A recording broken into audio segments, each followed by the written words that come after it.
Good morning, everybody. It's Friday and it's a cold one, but welcome to Penn Vicarage. Hope you're warm, hope you're well and cheerful, and thank you for joining us for our Bible reflection for today, continuing our adventure through the book of Exodus.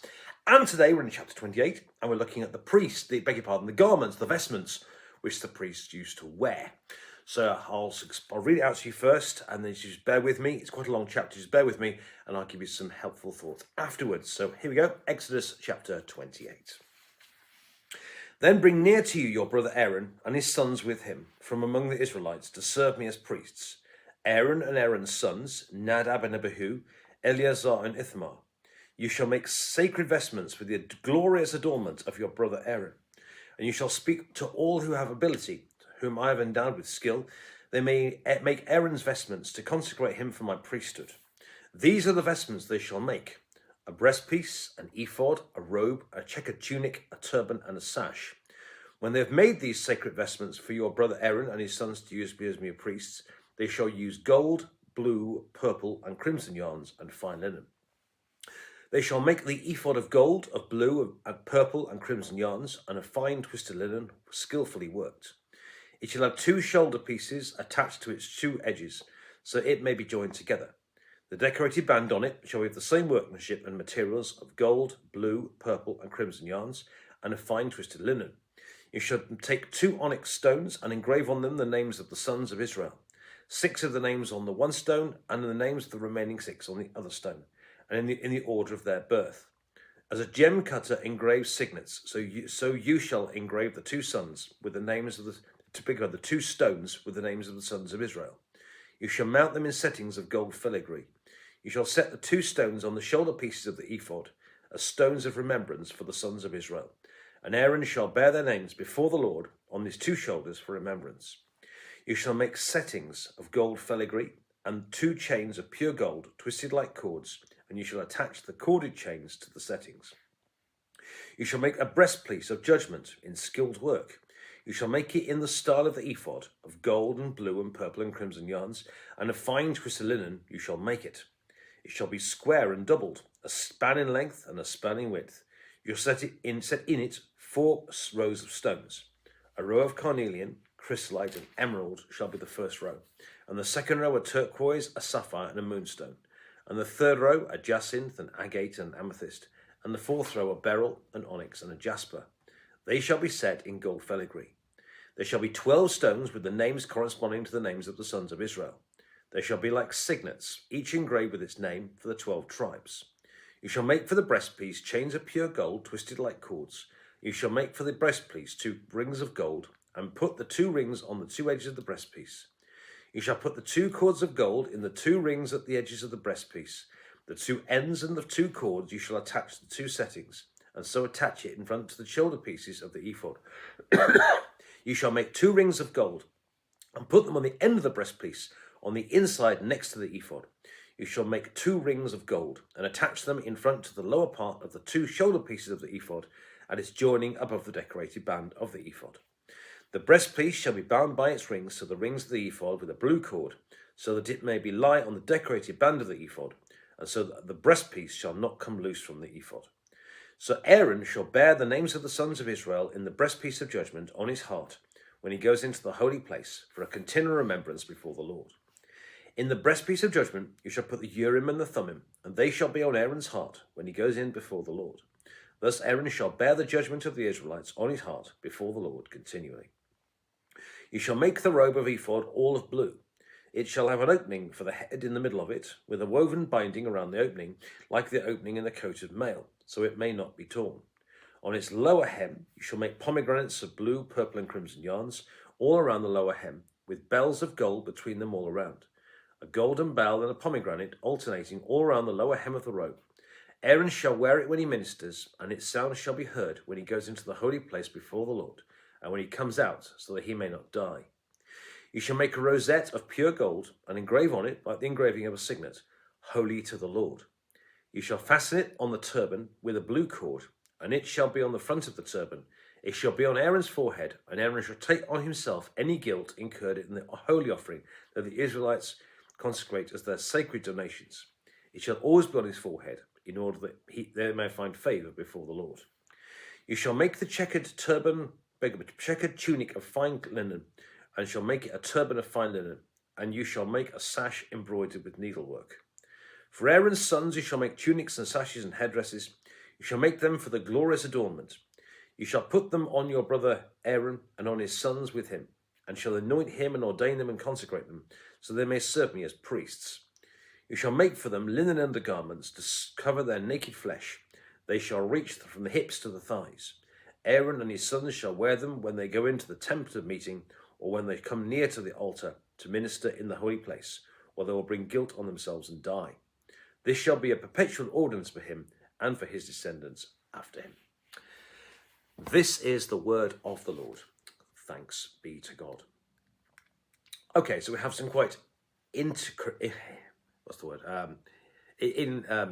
fine details anyway of the fantastic vestments which the priests used to wear in those days. It must have been quite a sight. It must have taken quite a bit of putting on as well. And there's kind of various things to say. Firstly, to say, why are they so glorious? Well, partly because they're leading the worship of God, and they had to, as the last few verses said, they had to be kind of covered up, or else, frankly, they might die, because they were going to such a holy place. They get the impression these kind of vestments would protect them, so they wouldn't die when they're in such a holy place. And secondly, of course, they were in a theocracy. That this wasn't a democracy. That they were led by God, and therefore priests are very important. So, in a sense, a bit like you might adorn a king or a ruler in another country, as this country was led, as it was led by God, then of course priests would be very, very important people, and therefore you dress them accordingly. And so, in a sense, like you dress a king, or like you dress a ruler or whatever, similarly you would adorn a priest, because they were really important people in those days. So that's kind of why the vestments, partly to protect the priest in such a holy place, and partly also because to kind of adorn them suitably as befits their role in a theocracy. Then you have various bits of garments, and start with the ephod. Now, an ephod apparently is a garment which basically covers up your torso. It starts up here and it goes just below your waist, sort of thing, and it kind of hangs to you. And it was obviously gloriously adorned, as we've already described it. And on it was put this breastpiece. So verses 1 to 5, you hear about the manufacture of the ephod, this torso covering garment. And then the next few verses from 6 to 18, you've got the description of beg your pardon, 15 to 30. Let's get this right, sorry. 6 to 14 is the description of this ephod, and 15 to 30 is the breastpiece which goes on, which kind of attaches itself carefully to the ephod. So he wears the ephod first, and then he puts the breastpiece on top of it, which kind of holds it. And on it, he's got 12 stones, representing the 12 tribes of Israel. In other words, when the priests go into the temple, they're representing all the people, and that's kind of very, very important. Okay, so 12 representing all the people. So when the priest goes in, he's representing all the people.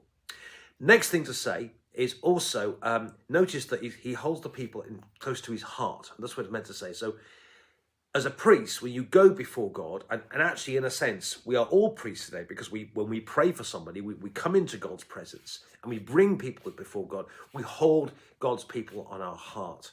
And there's that wonderful hymn we often sing, I the Lord of sea and sky, taken from Isaiah in chapter 6, because I will hold your people in my heart. And notice, of course, that when they go into worship, when the priests go in, they've got the 12 representing all the people, but they're holding them close to their heart. And actually, it's right as Christians today that we care about people, that we hold people close to us and situations close to us, and we bring them into the presence of God.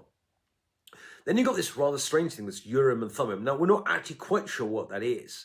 But in terms of when judgment was done, of course, number one, stage A would be the judgment of Scripture. It's something, things like thou shalt not murder or something like that. That was quite clear. If you hadn't got that one, then hope for some divine revelation. And if that wasn't, then Urim and Thummim were used. We're not a bit like dice or a bit like drawing lots type of thing. And we're not exactly sure what it actually was, but we do know that they were held close to the high priest's heart, and that's how judgment was. It was a way of seeking. It wasn't just a chance thing. It was a way of seeking. It was very much a seeking after God's will. Okay, so that's what the Urim and Thummim are here. But again, notice holding the judgment, holding the people, holding all the people close to the priest's heart when he goes into the presence of God. Then later on, you got more descriptions of the high priest's robe and the Aaron's sons and so on the robes that they had to wear as well. But notice one more item, which there's a sash. There's also a turban, and on the front they had to wear this. They had to wear this the badge on the front that said "Holy to the Lord," and holy, of course, means set apart for the Lord. And it's actually right because it demonstrates that these people were not just carrying out a function; they themselves had to do it properly. They had to be holy to the Lord. And actually, I think this tells us something also very important about ritual worship. And we all go through rituals when we worship God, actually, whether we like to admit it or not, but we do. Actually, it's right. It's what's going on in our heart, that we are holy to God, that we are God's people. And that actually when we worship, when we have the Eucharist, for example, on a Sunday or a Saturday, we're not just having like a sweetie in the middle of the day.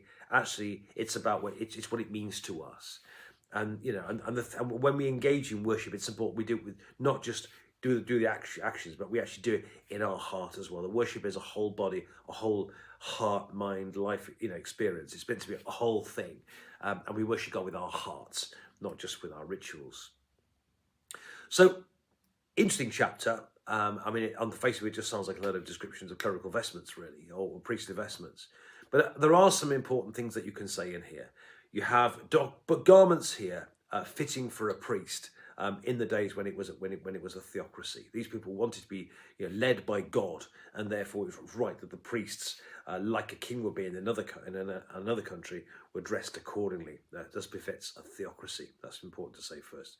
Secondly, that as the priest went in, he held the people and all the people, the 12 things, close to his heart. And it's important that we hold people in our heart before God today too. That also you have this thing over the top that says "Holy to the Lord." To remember us that that's exactly what we are. We're not just carrying out a ritual. Actually, we are God's people, and it's with our heart as well as our actions. Worship without a heart thing is an empty experience. Is an empty gesture. Worship is with our hearts as well as our deeds.